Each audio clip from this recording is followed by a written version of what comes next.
Так, бәріңізге ассалаумалейкум. Бүгін бізде Mercedes автокөлігі, сышка, автомат коробка. Так, бұл жерде бізде стеклоподъемниктің біреуі жасайды, мына жақта біреуі жасайды. Мына сосын алдыңғы біреуі мен мына артқы біреуі жасамайды. Бұның ең басты причинасын білу үшін біз мына жақта мына ортаңғы консольді шашамыз. Ортаңғы консоль ең бірінші мына никель шешіледі. Никельден кейін міне мынаның мына крышкасы егер оңай алынатын болса, осы крышканы алып тастау керек болады. Ал егер крышка алынбаған жағдайда, осы артқы жағынан кішкене қолыңызды салып көтеріп жіберген жағдайда бұл былай шығады, шешіледі. Енді біз бұл жерде біз енді қазір мына екі конструкция, осы екі конструкцияның ішін тазалап бәрін шаятын боламыз. Содан кейін тағы да бір видео обзор түсіретін боламыз. Видеороликті соңына дейін көріңіздер. Ұнап жатса лайк және подписка.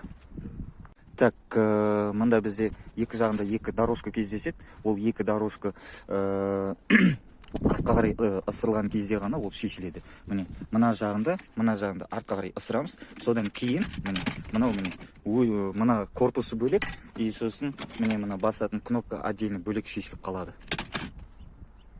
Так, одан кейінгі мәселе мына штекерді суырып тастайтын боламыз. Енді бізде міне мынаны қолға алдық. Енді біз бұны әрі қарай шашатын боламыз. Так, бізде енді келесі мәселе, мына екі пластмас шешілетін болады. Так, бұл екі пластмасты біз енді басында біз артқа тарттық. Енді біз қайттан бұны орнына алға қарай итеретін боламыз. Міне алға қарай бүйтіп итердік, міне өсейтіп, міне бұл пластмасты шешіп аламыз. Бұны. Мынаны да дәл солай алға қарай итереміз. Өсейтіп, міне бұны да шешіп аламыз. Енді біз әрі қарай шашуды жалғастырамыз. Так, қазір тағы да роликтің жалғасы болады. Қарап, ерінбей көріп, үйреніп алайын деп отырған ниеттеріңіз болса, Алла разы болсын. Бәріңізге рахмет. Әрі қарай. Аккуратно мән беріп қарайтын болсақ, бізде міне мынаның бергі жағында мына тұрған құттай 4 квадраттың ішінде чилшок бар. Осы чилшокты кнопканы бері қарай кішкене итеріңкіреп тұрып, сөйтіп жоғары көтереміз. Сол кезде мынандай қылып, міне кнопка отдельно шешіледі. Так, бұның астында не бар? Бұның астында міне екі кнопка бар. Міне бұл кнопка. Міне. Именно осы бізде терезені көтеріп түсіретін кнопка. Біз әрі қарай тағы да шашып кететін боламыз. Так, біз енді келесі кезекте то, что көз жеткізу үшін біз мына есіктің, именно осы терезесі көтерілмей тұрған есіктің обшивкасын шешіп қараймыз қазір. То, что моторшке тоқ келіп тұр, келмей тұр, соны айтатын боламыз. Ең бірінші обшивка неден бастап шешіледі? Ең бірінші міне мен мынаны жаңа шешіп дайындап қойдым. Осыдан бастап шешіледі. Ручкадан бастап. Ручканы шешіп аласыз. Ручканың астында міне екі фигурный тұр. Бұл қалған жағының бәрі міне сосын мына жерде бір саморез, қалғанның бәрі заклепкамен тұр бұл жерде. Точно заклепка деймін ғой. Кіріп қалатын.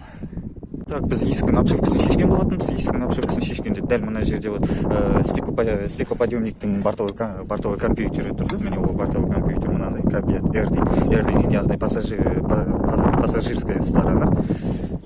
Так, енді біз ол компьютерді шаштық, іші міне мынандай екен, ішінің барлық платасын қарап шықтық. Так, енді бізде мән беретін жағдай, мынаның ішінде бір контакты қиылып қалған екен. Так, біз қазір сол контактыны жалғап, содан кейін тағы бір видео обзор түсіретін боламыз қазір. Ішінің бәрі ызғардан окисление беріп кеткен. Так, біздер жаңағы окисление проводты алдық та тікелей мына жақтан бүйтіп именно үзіліп қалған контактыны қайттан жалғадық біздер. Енді біз мына жақта тексеріп қарайтын моментке жеттік. Так, міне біз мына ортаңғы зат жаңа қазір бұның бәрін жинайтын боламыз.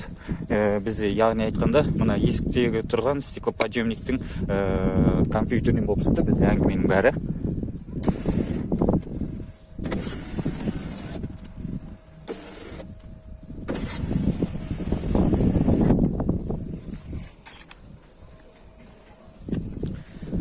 Так, әнеке құрметті көрермендер, құрметті жолдастар, достар. Біздер міне ең бірінші басында білмегендіктен кейін ортаны шашып тастаған болатынбыз біз. Ал бірақ та шын мәнісінде істің бәрі ортадан болған жоқ бізде. Енді ортаны қайттан жинаймыз біз қазір.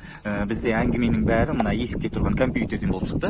Оның себебі оның дәл манағы көрсеткендегідей окисление және ызғар. Мәшін көп жуылған кезде, мәшін ызғар жерде тұрған кезде осындай жағдайлар көп кездеседі. Сондықтан қолдан келгенше мәшінді көп жумауға тырысыңыз. Так, енді біз бәрін обратно жинайтын боламыз.